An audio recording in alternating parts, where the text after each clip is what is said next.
Hi everyone, and welcome to my final webinar of this series on Mastering the Macros, which is on consumer data, and it's called Why Consumer Indicators Can Be Critical for Your Trading. We're going to sort of delve into sort of the more consumer-driven indicators such as retail sales, consumer confidence, Michigan sentiment, and also the housing market as well, and just to show you how they can impact on your trading, and you need to be aware of them as and when they come out. Just before I get into it, we've got the disclaimer as per usual. You need to have read and understood that, because I'm going to be talking about live market information. Lots to discuss actually today, and we're going to see if we can make sort of sense of it all, because there's a lot going on at the moment. Just to make sure that everyone can see my screen and hear me, I hope they can. Okay. Right, before I get into it, just quickly what we're going to talk about today. As I said, we're going to just look at why the consumer is so important. So we're looking at the service sector dominance of economies. Then obviously through that, you're going to look at the different indicators you need to keep an eye on. As I said, retail sales, consumer confidence, and the housing data, and also how these indicators impact on the markets. Live market analysis. I'm hoping to get through these consumer indicators pretty quickly so we can have a big long discussion on the markets and look at some key moves. So if ever anyone's got any questions, please just don't forget to ask me on the chat box or the question box. Got both open, so hopefully we can get a bit of a discussion going, because as I said, there's lots going on today at the moment. Right, let's get into this now. Just a bit of background, really, just looking at why consumer is so important for economies. So yeah, for sort of the major global economies, you'd say that consumer activity is incredibly important, because in the majority of the developed world, the consumer is the major factor of driving economic growth. The size of the consumer sector is a big sign of exactly how developed a country is, and on the path to development. I mean, if you look at industrialization as being one step on the path of economic development, as an economy matures and develops, the population is going to become increasingly urbanized and demands sort of things like consumer goods and services such as education and business services will mean that industrialization will sort of grow into post-industrialization, where the sort of burgeoning middle class, I suppose you'd class it as, and this sort of drives a move away from the old economy, which is the industrialized way of doing, driving the economy towards a more modern service sector driven economic model, driven by consumerization. And I suppose that is the process that major economies such as, I suppose, China and India are going through right now. And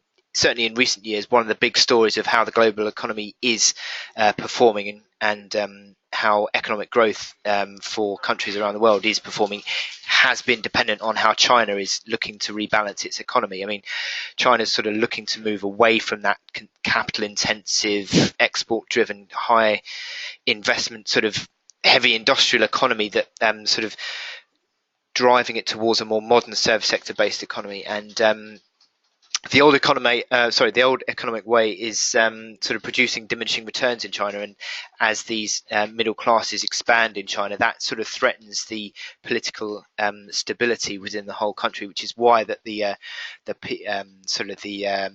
Communist Party in China are sort of trying to drive this move towards modernizing the economy.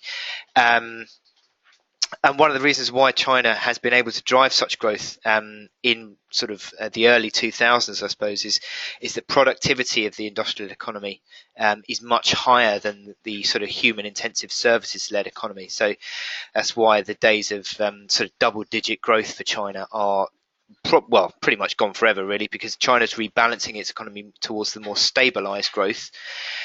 But the service sector is probably only able to generate on stabilized growth maybe 3, 4, perhaps 5% growth in the long term, as opposed to like this sort of the 10, 11 or double digit percentages that it was seeing for China in 2000s. Now, according to the World Bank, in 2014, household consumption only generated about 36% of GDP in China. Now you can compare that to sort of 70% of the US economy being driven by consumption. You can see that there's still a long way to go for this rebalancing, and obviously that means that the next few years are going to be still dominated by this rebalancing drive in China.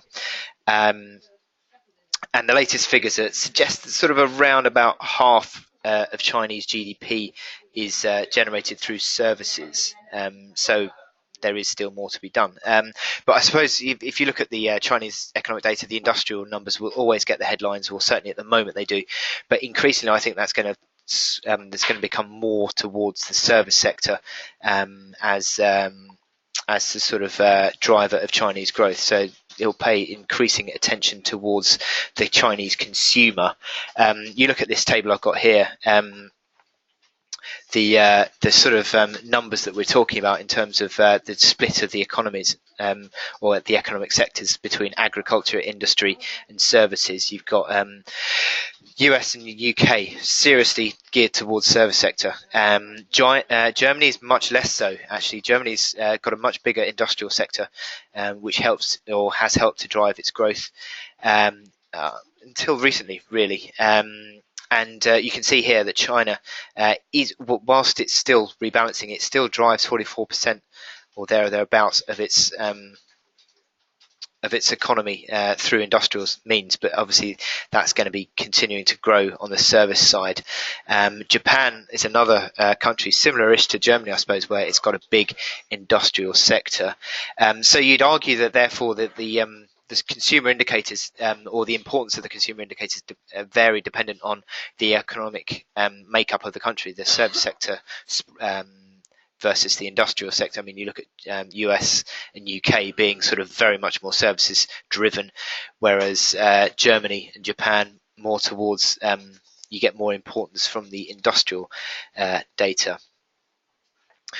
So we're going to talk about service sector data today. As I said, we're going to look at the health of the consumer. You've got different aspects of this consumer data where you've got consumer spending, the consumer surveys, and also housing data. So that's what we're going to look at today.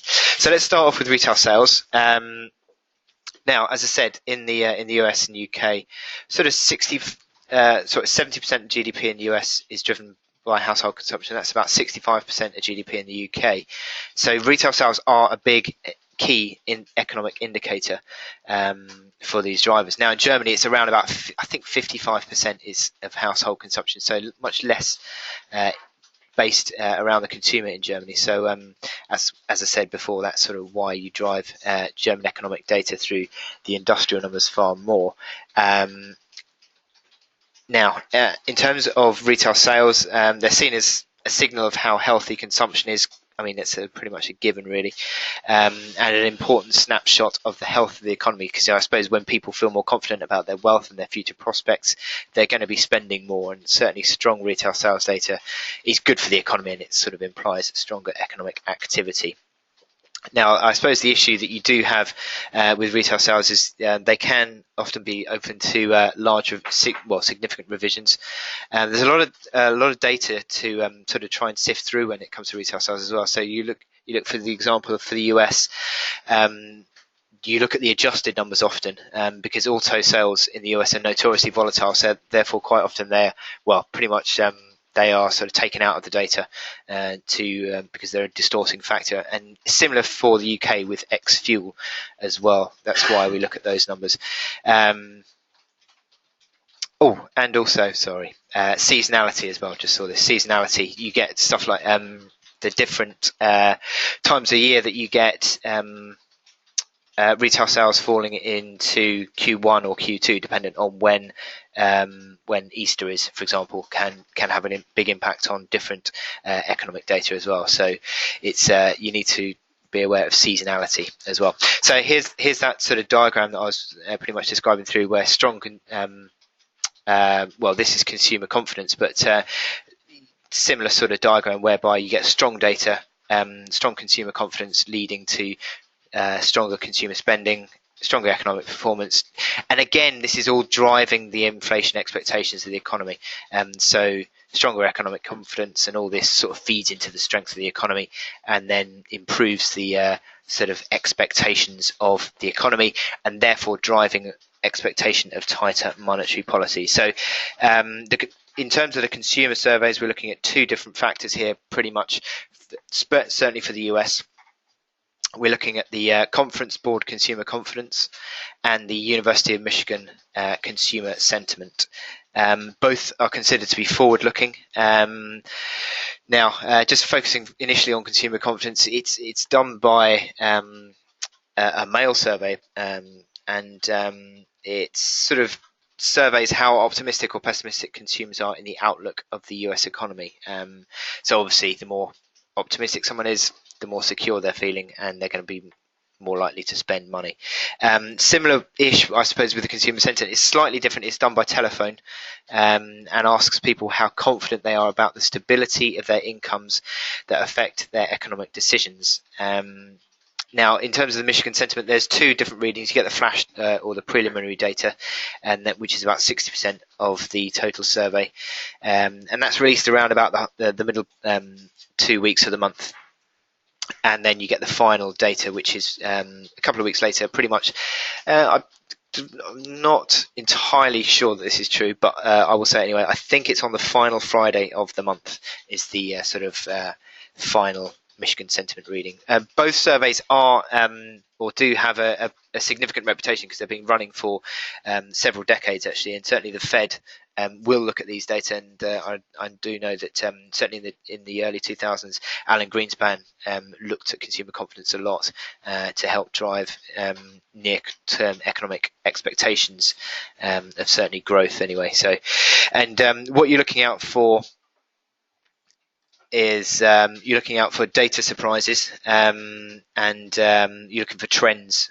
So basically, you're looking for when the data beats expectations. Obviously, as always with all these economic data points, when you beat expectations, it's generally tends to be a strong number, and also trends as well. Now, I see here for the US consumer confidence and Michigan sentiment, they've actually still been fairly elevated. Look through 2013 to 2014, really strong growth numbers, or growth expectations, I would say, in confidence.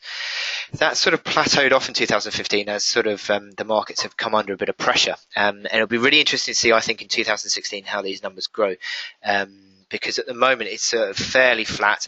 You'd argue that the confidence levels are still elevated because I suppose that if you're talking about the fact that you've got low inflation, falling energy prices and falling unemployment, why wouldn't you be confident in the States? So the consumers are still confident, but I think that the market is going to take increasing sort of notice of these consumer numbers if they do start to sort of turn lower. And you would even argue that certainly the Michigan sentiment has been sort of trending lower in the past sort of 12 months, isn't it? And certainly if it continues to fall back maybe below 90 on a consistent basis, then you could see that being a bit of a concern for the forward-looking data. But certainly the consumer confidence and Michigan sentiment are in the States are sort of fairly much topped out, and that would certainly suggest that the consumer is not growing in confidence. It's maybe as confident as it was, but there's no excessive growth in confidence. And finally, the housing market. Now, you would argue that housing market isn't actually consumer data, but it certainly has links to consumer data, I think, because it's certainly very important for the state of the economy as a whole, and it's probably good that I sort of do focus on it in this round of economic data anyway. But it is still, I think, linked to how confident people feel in terms of their job prospects. Are they going to be taking on a massive debt for their mortgage if they've got confidence in their future employment?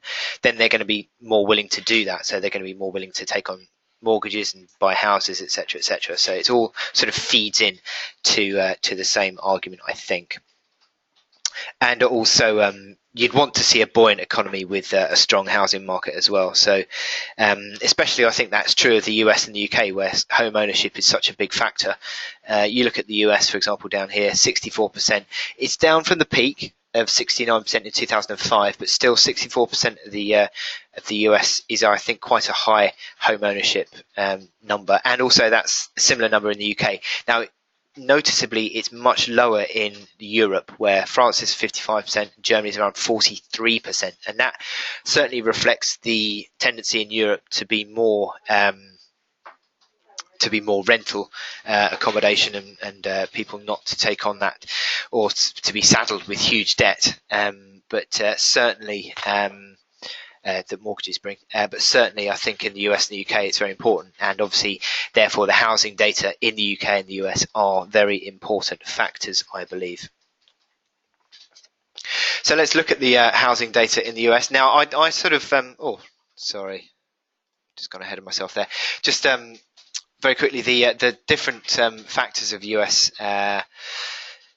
housing market indicators. There are a lot on a sort of a monthly basis. You've got the Shiller Home Price Index, building permits, housing starts, existing home sales, new home sales, pending home sales, oh God Lord, and the NAHB Housing Market Index. Wow, lots of them. I pretty much look at the three main ones, which are building permits, new home sales, and S&P Shiller Home Prices. Now, sorry, I've just noticed a question from Mitch. Is it possible to get a handout of this presentation for review and study? Yes, it is. I'm just looking. A colleague of mine. Yes, it is. It is indeed. So we can sort that out for you.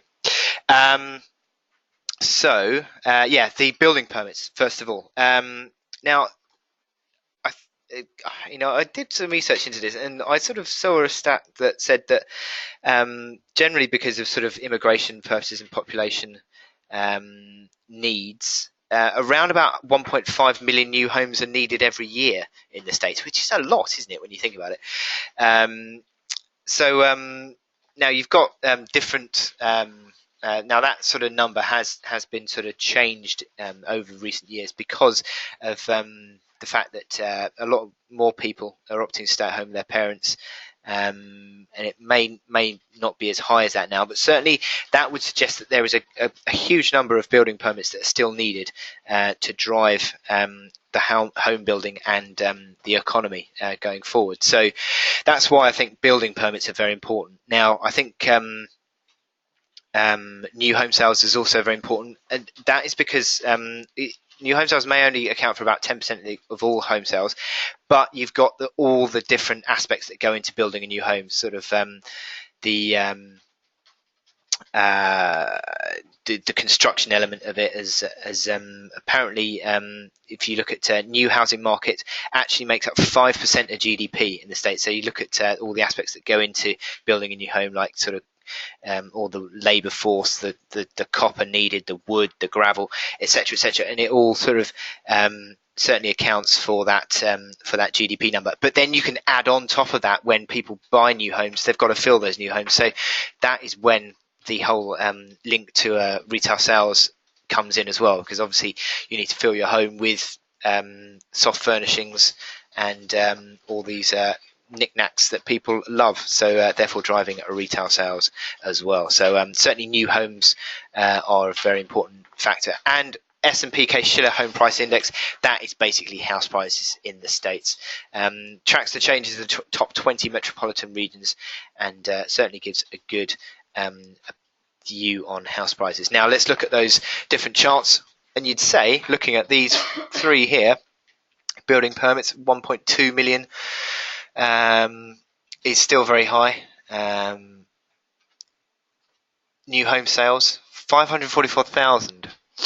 Well, that is the pending home sales is about I think 3 or 4 million, so that is certainly quite a high number. But you look at the fact that the house prices are going up, 5.8% growth is what's tracking at the moment.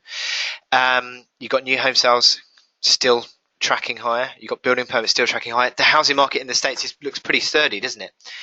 Now you compare that to the bottom of the market in 2010.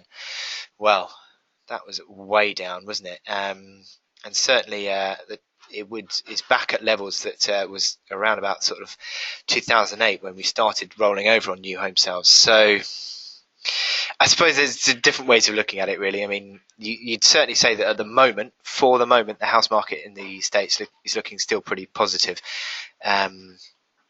House price growth is still running higher, so that is, I think, certainly a sign of strong demand, and that is sort of backed up by these numbers on building permits, which is future housing growth, and also new home sales as well. So it's looking pretty sturdy, I think, in the States, and that would certainly be the sort of takeaway from these bits of data. So let's look at the impact of consumer indicators on the different asset classes, starting off with Forex.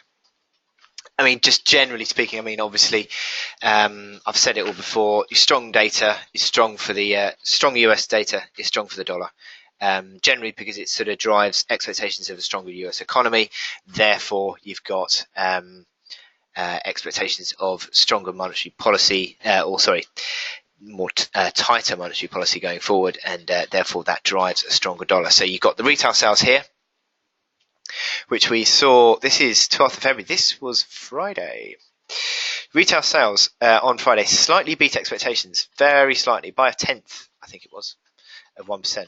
But that certainly drove a stronger dollar on the reaction on this chart. Anyway, 12.68 on euro dollar just prior to 12.65 on euro dollar just prior to the announcement, and it dropped in about 5 minutes, dropped to 12.30.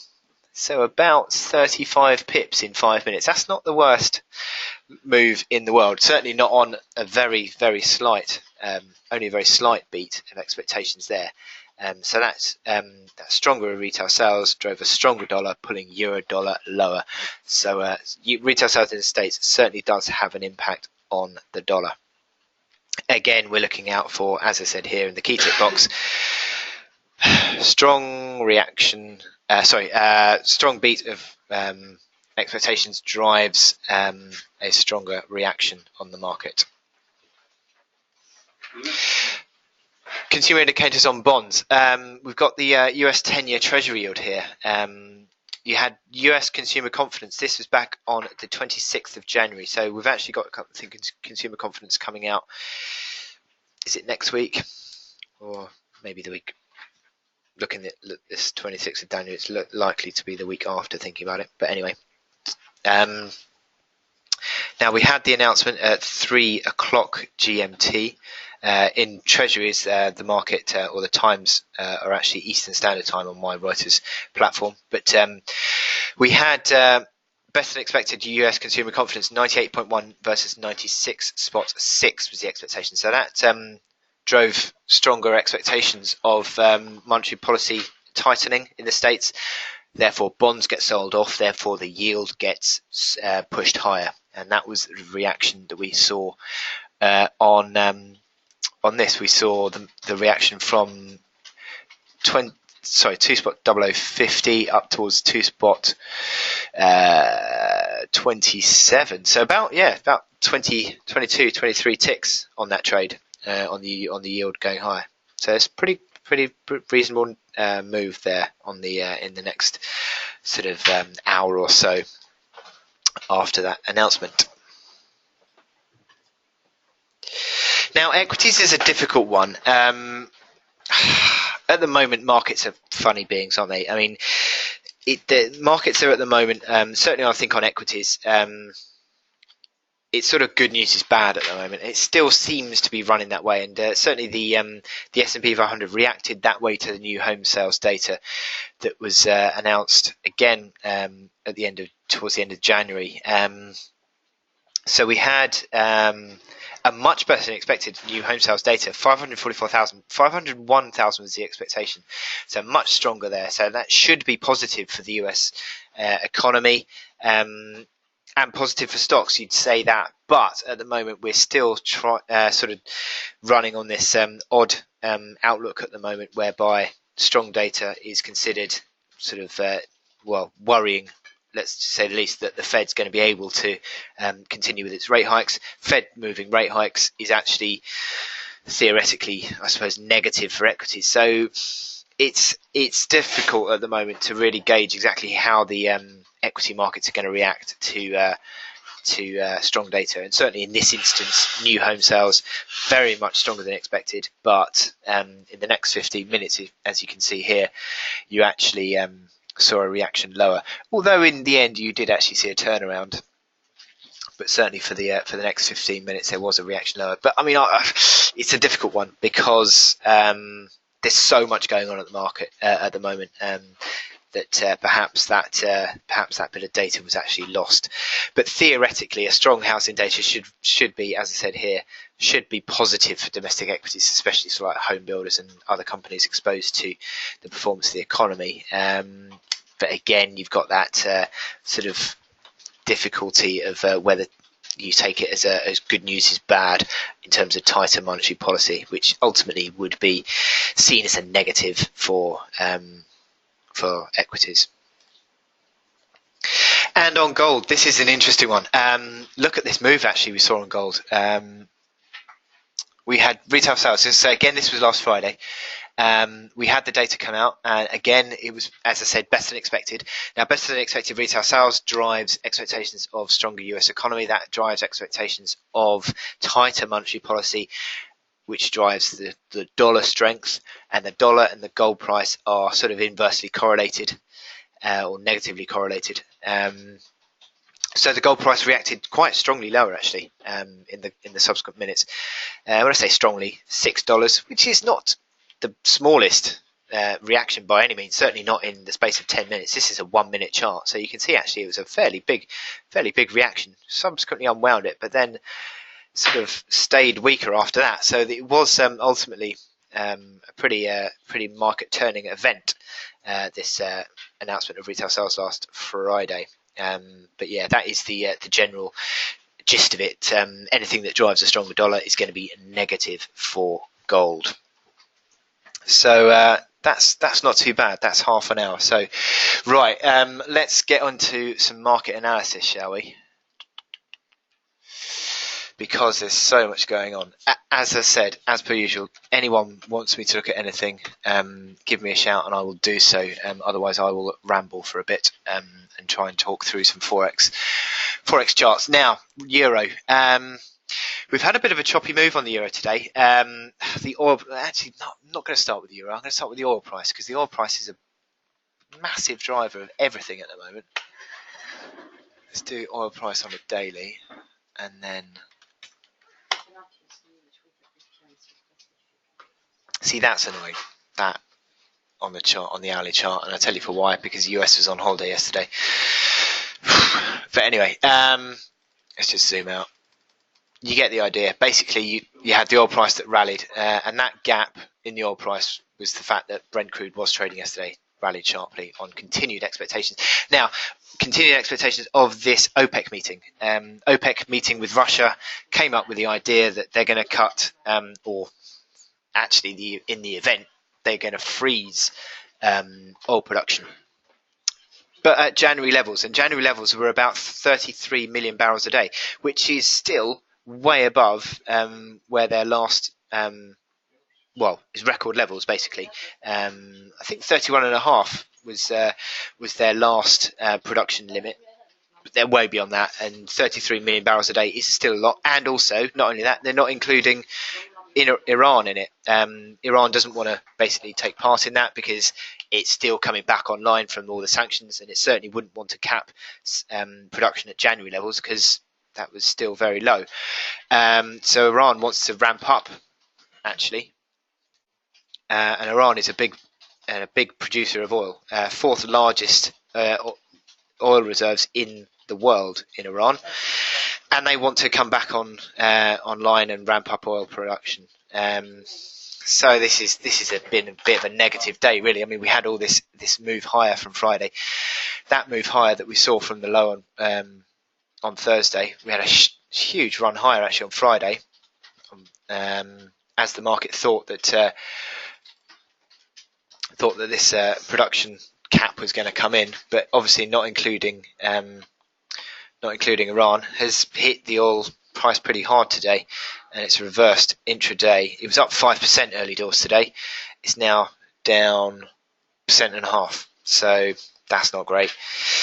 And you're still in this downtrend on oil. Now, the fact is that oil is technically, well, I say technically, it's still in the downtrend. You're still selling rallies on oil. There's no reason why you shouldn't be doing that. I mean, the only thing you'd point to here is you've got a stochastics cross there, which is a near-term positive signal, but this downtrend is intact. RSI continues to fail at 50. I'd say rallies are a chance to sell, and you almost got back to that downtrend today before again selling off. That downtrend today comes in at 32. So, what is it? Well, why am I talking about oil first? Well, oil is basically the driver behind market sentiment, and oil price going up means it's positive for risk. And what you'd say, therefore, is there is a big dichotomy of market moves at the moment, in the fact that the euro and Japanese yen are being seen as the big safe haven trades, whilst your sort of more riskier end of the market, or the forex majors, whereby you're looking at the Aussie, the Kiwi, the CAD, all are more sort of akin to sort of being positive on oil market moves, and also sterling, interestingly enough, as well. But at the moment, what we have seen, that's odd, actually, thinking about it, is that we had this sort of sell-off on the euro. We had the euro rebounding on the back of that correction in the oil price lower, and actually the euro in the last couple of hours, look, there it is, actually, has come off, and that is interesting, isn't it? Not sure why that's happened, so I'll sort of have a quick scan. Could be could be something to do with could be something to do with, you've got Fed speakers actually in the last hour. It's difficult to know, actually, thinking about it, but that, I think, is an odd move, and I'm not entirely convinced by that. And generally speaking, technically, I think that the euro is finding support around 110.50, 111, because I think that's a big long-term pivot band. Again, talk about this big pivot band over the long term. Basically, the euro is going sideways, isn't it? Between 104.50, 114.50 area, sort of 1,000 ticks of sideways band, and within that you've sort of got this pivot band in the middle where you're trading below it, you're negative, trading above it, you're positive. I still think that's the case, and I think you've just retreated back to this pivot band again. I wouldn't necessarily rule out this being a buying opportunity. I think there's a big, as I said, nice band of support there. Now, what we've seen in the last couple of hours is just a bit of weakness. Does it change the outlook? Not really. I'm still sort of, as I said, looking for support. I think if you lost 110.84, that reaction low from the 8th of February, I think that may well start to get you a little bit more nervous. And you're about 50 ticks away from that now. So perhaps you'd get a little bit more nervous for correction in that instance. But for now, I'm still of the opinion that the euro is going to find support around this sort of 50 pip band, and then start to build higher again. And it's just basically an unwinding move that we're seeing at the moment. I might be wrong, but I still am fairly negative on the markets generally. I mean, this OPEC meeting today, the result from this OPEC meeting does nothing, I think, in terms of supportive of the move, of any sort of risk appetite. Now, this is interesting. This is cable on the hourly chart. We've seen cable selling off again. Maybe this is strong dollar related. Maybe I've missed something. Let me just have a look. Well, that certainly is. That's the dollar index pulling higher. Now, why would that be? Treasuries. Just looking at my charts here. Treasuries relatively settled. Yeah, there's no major move on treasuries higher. So yeah, but it just looks to be dollar strength 130 ticks cables down on the day. And this is interesting, we've broken below the 23.6% fib level. That was basically cable had been range trading, hadn't it? Between the fib levels, and actually also a big old support, which I'll just stick in there, 45.60 area. But we've now broken that, and that's a big candle sell-off, isn't it? Those MACD lines are a bit of a concern, aren't they?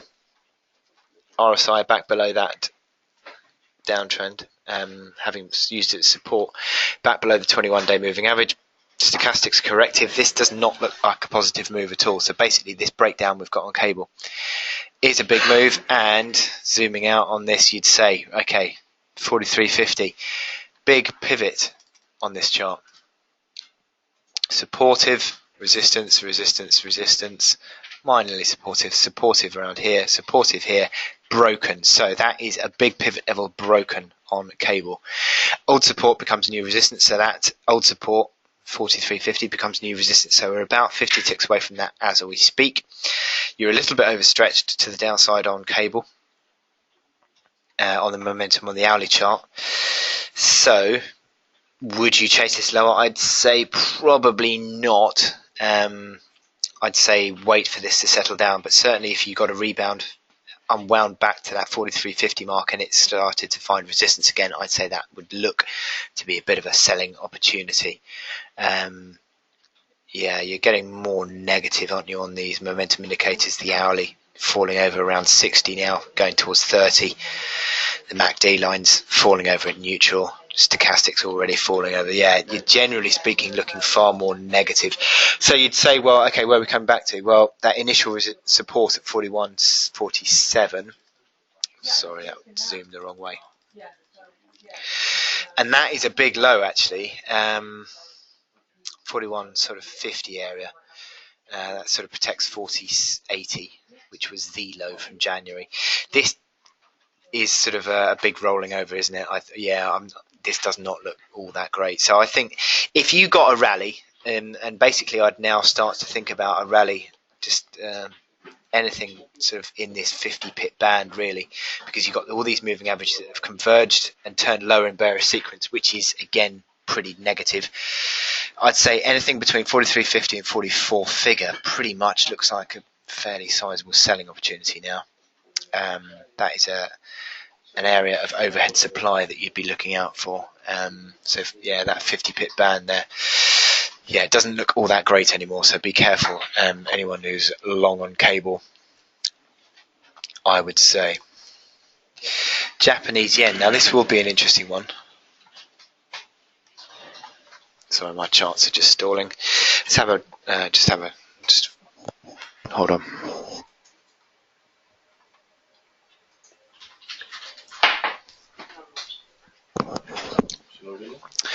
Right, so let's change that to the yen. Oh,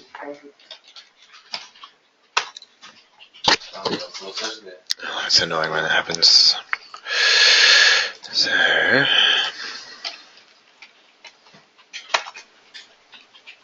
right, dollar yen is still under pressure, isn't it? 65 ticks off. We haven't seen a dollar yen rally, which is interesting. So this is pretty market negative, I think, all this. Generally speaking, you would have sort of expected a bit of a dollar yen rally. You've not seen anything actually, have you? So it's pretty much just in the last few hours, all those big moves that we saw on cable and also the euro lower, which is dollar strength, you've not seen any reaction on dollar yen. That is really interesting, isn't it? So that is pretty much that's market negative, I'd say, generally. I'm not a big fan of dollar yen in any way at all. Just zooming out, look at that big breakdown.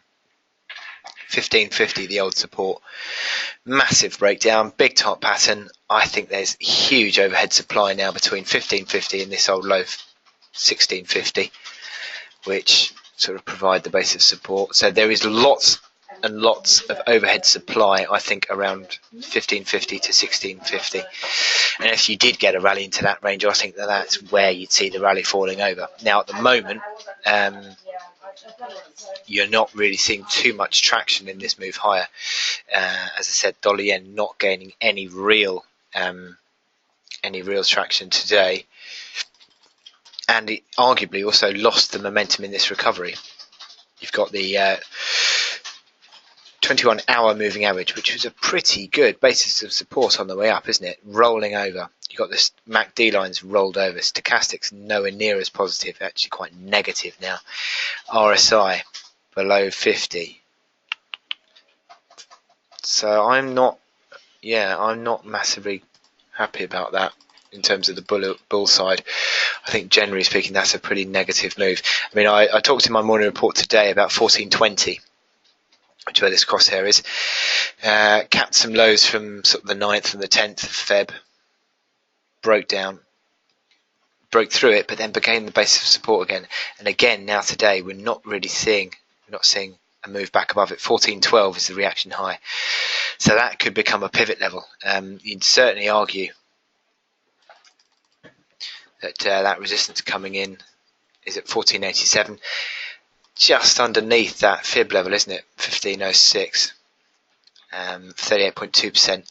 38.2%. Remember that, because that is exactly the same fib level that gold has pretty much turned around on as well, before a bit of a gold rally. Now, looking at dollar yen, I think it's probably a good time to go to gold. And just quickly looking at that. Yeah, look at that. Big correction. Oh no, I haven't put the fibs in, so let's do it now.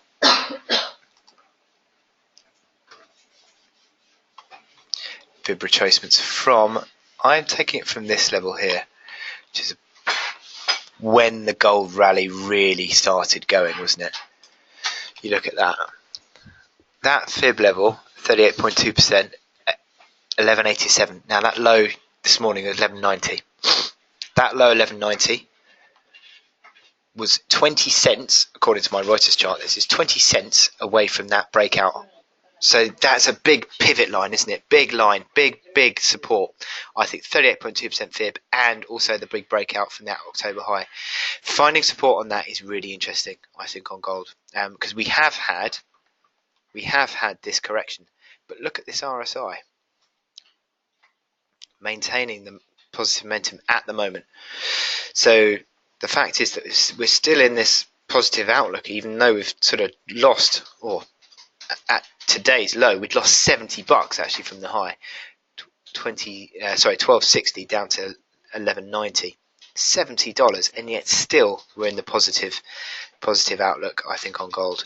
Finding support on that old October high, old resistance becomes new support. Really interesting. You've also got sort of a band of a bit of consolidation here, 1181. Is that reaction low there on the 10th to $1,200. So like $20 of support around there, which houses also that 38.2% level, which also houses the 1190 breakout from October. These are really interesting numbers. So that is a rally that we've got there. Now let's look at the excuse me, the hourly chart. So what would you say here? Well, you'd start thinking about putting in a downtrend, which you've broken, interestingly enough. So that's interesting. You have broken that downtrend. You're sort of back above the moving averages, or certainly neutralising the moving averages.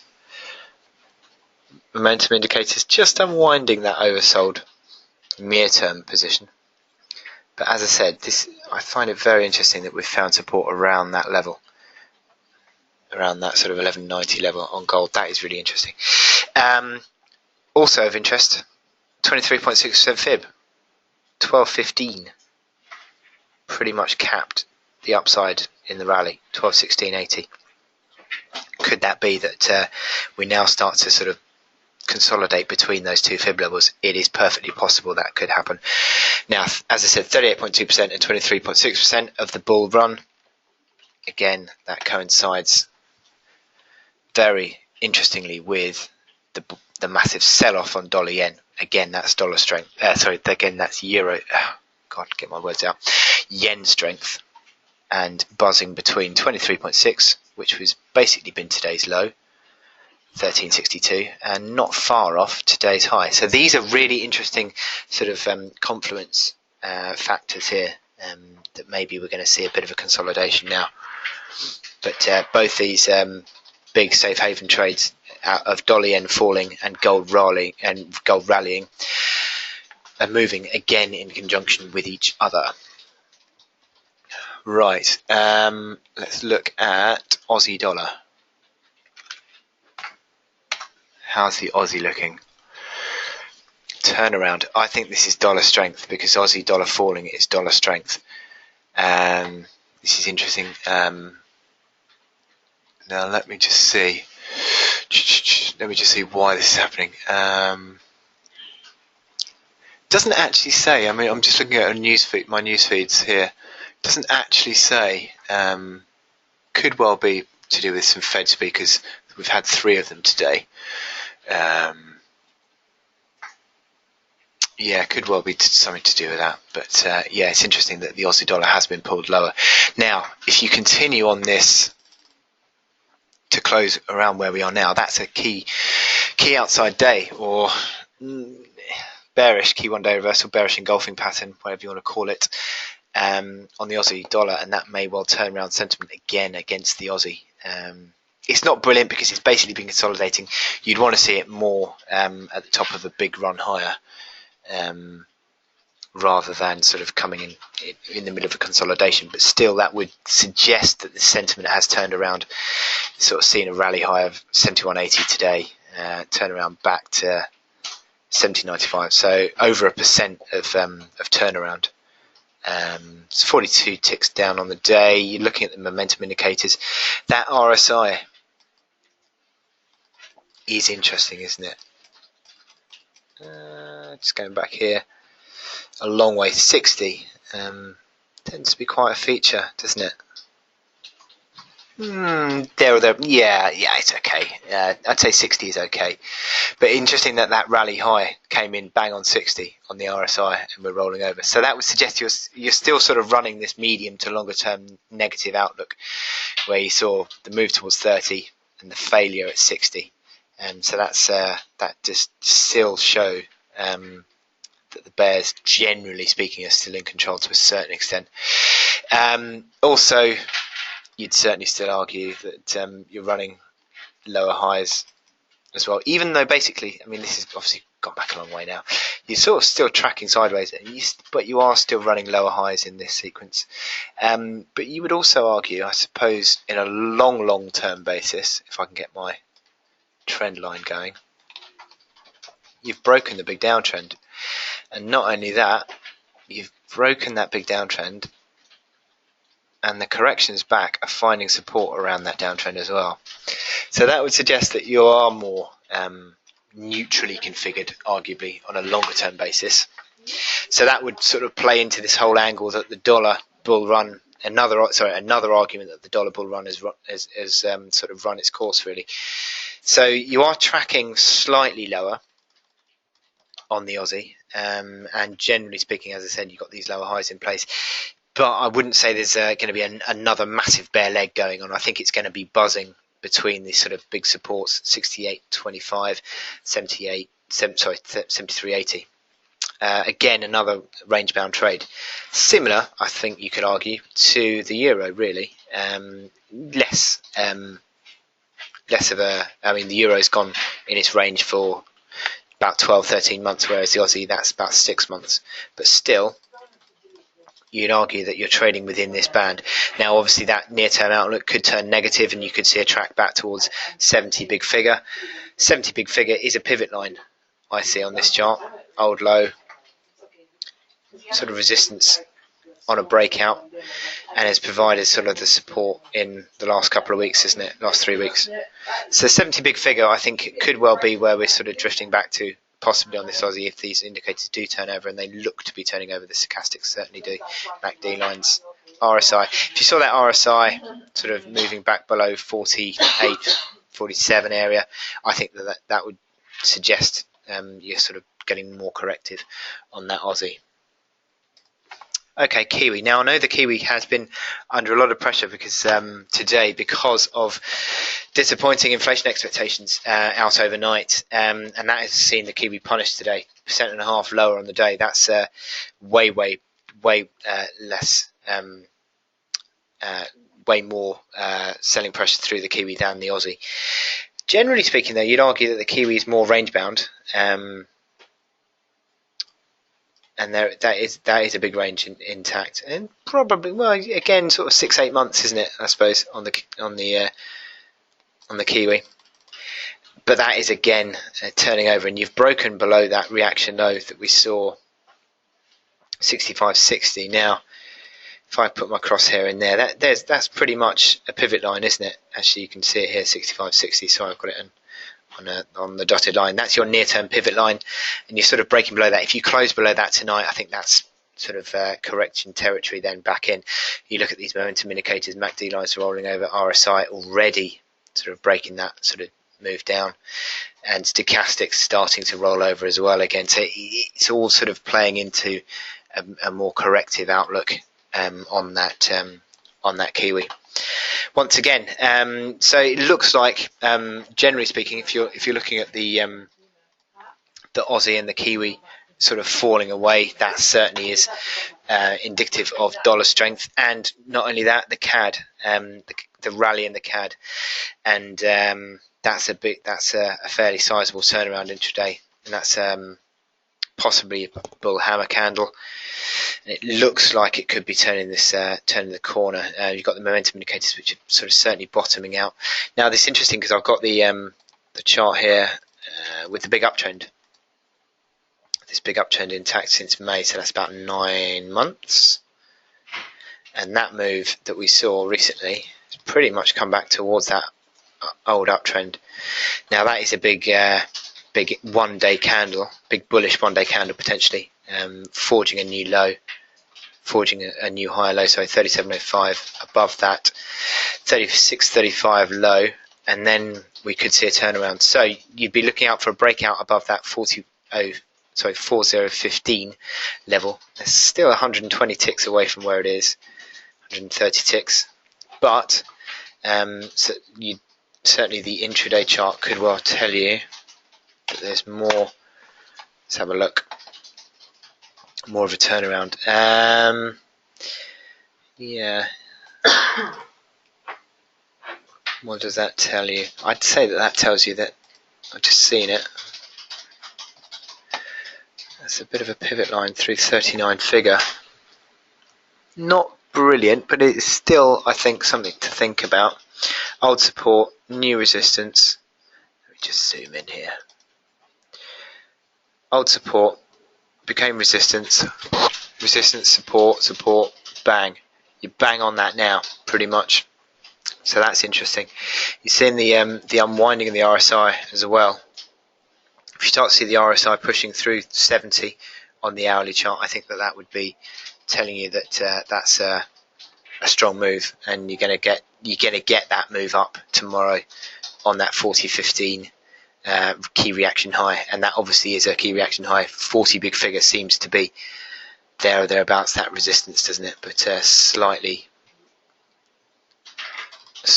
pushing through that. But and again, there's a, yeah, I think 40 big figure is again a little bit of a level, isn't it? It's not amazing. I mean, it has acted as a bit of a pivot, but it's not amazing. But certainly capping those gains there. So 40 big figure, I think, is the level you need to watch out for on CAD in the coming days. Obviously, the big level to confirm everything would be a move above 41 big figure.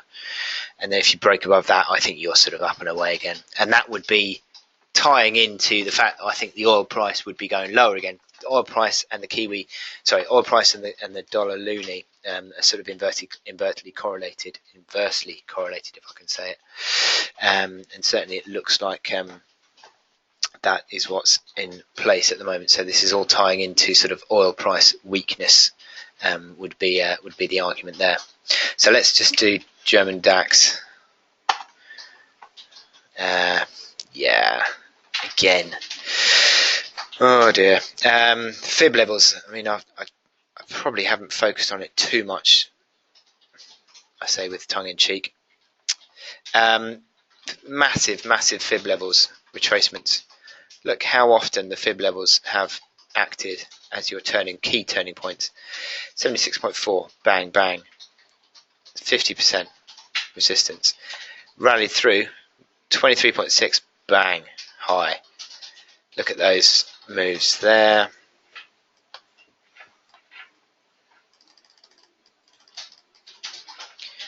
Pretty much to the tick as well, wasn't it? Wow, 7 ticks away. You can't get much closer than that. 38.2% in December, bang, bang. Wow. January, end of Jan, bang. Support. So, is 76.4, 9307 going to provide again the basis of resistance? It looks like it, doesn't it? Doesn't look positive at all. I get pretty down actually when I look at these equity markets. It doesn't look great. It looks like it's going to have a full retracement, to be honest, to me. 83.55. Let's finish off with FTSE. Get me even more depressed. I did this as my chart of the day, my morning analysis today, because we've got this big downtrend channel. You could even extend it back to that one, I think. Yes, you can. Big downtrend channel on FTSE. Every time you get towards 60, you fall away. Now, is that now becoming tighter? Within this, the start of the sell-off, you started failing at around the mid-50s, didn't you? And again, that's mid-50s. That is 48, 49 today. I just don't see this being a rally that's going to be anything other than another selling opportunity. I think that you've got a sort of minor element of support, nothing too significant around that sort of reaction high at 59.45 area. You're sort of getting close to the big downtrend. The 21-day moving average is starting to provide resistance.